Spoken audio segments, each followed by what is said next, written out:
सबको जय मसीह की। प्रभु यीशु मसीह के नाम में मैं विश्वास करता हूं कि आप ब्लेस हैं, आशीषित हैं। और एक बार फिर से आपका स्वागत करता हूं हमारे YouTube चैनल पे।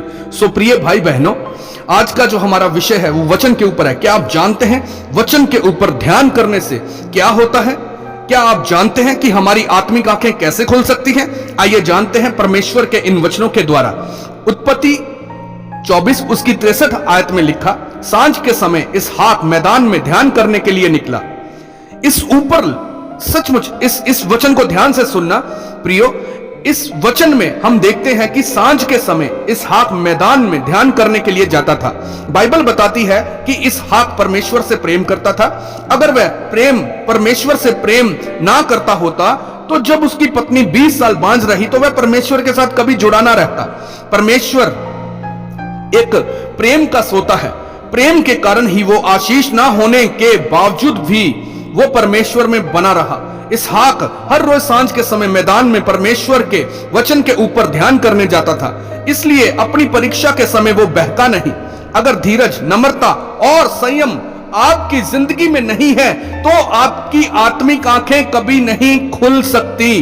प्रियो, ध्यान से सुनना। अगर धीरज, नम्रता और संयम आपकी जिंदगी में नहीं है, यानी कि आत्मा के 9 फल प्रेम, आनंद, शांति, धीरज, कृपा, भलाई, विश्वास, नम्रता, संयम अगर आपकी जिंदगी में नहीं है तो आपकी आत्मिक आंखें कभी नहीं खुल सकती हैं। यह फल आपको वो दिखाते हैं जो आम आंखें नहीं देख सकती।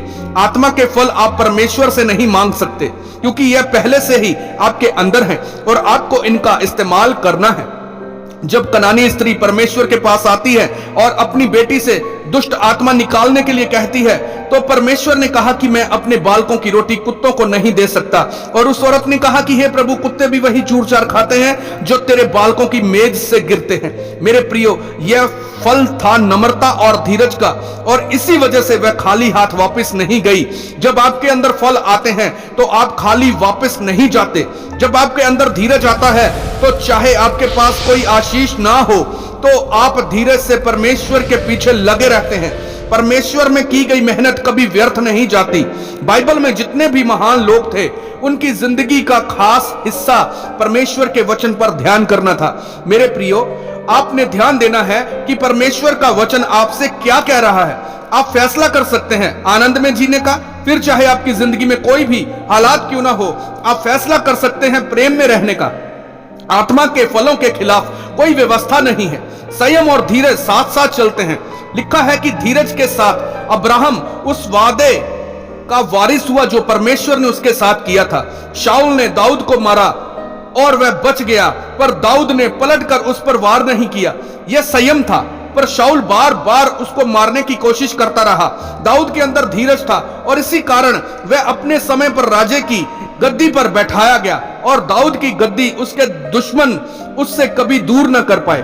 दाऊद जानता था कि वह अपने दुश्मन शाऊल को मारकर भी राजे की गद्दी ले सकता है, पर मुझे भी कोई मार देगा क्योंकि जो मैं बोऊंगा वही काटूंगा। उसने अपने समय का इंतजार किया और बूढ़ा होकर अपने परमेश्वर के पास गया। आप अपने समय से पहले नहीं जाएंगे। धीरज के साथ सब परमेश्वर के वायदों के वारिस हुए। परमेश्वर का एक वचन आपकी और आपके घराने की जिंदगी बदलने की ताकत रखता है।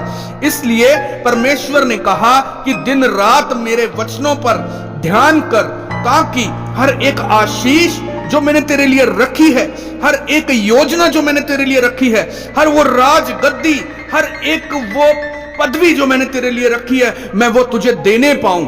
सो प्रभु यीशु मसीह के सामर्थ्य नाम में हम इन वचनों पे विश्वास करते हैं जो परमेश्वर ने हमारे साथ वादा किया है और हम इसे पाते हैं। आमीन, हालेलुया।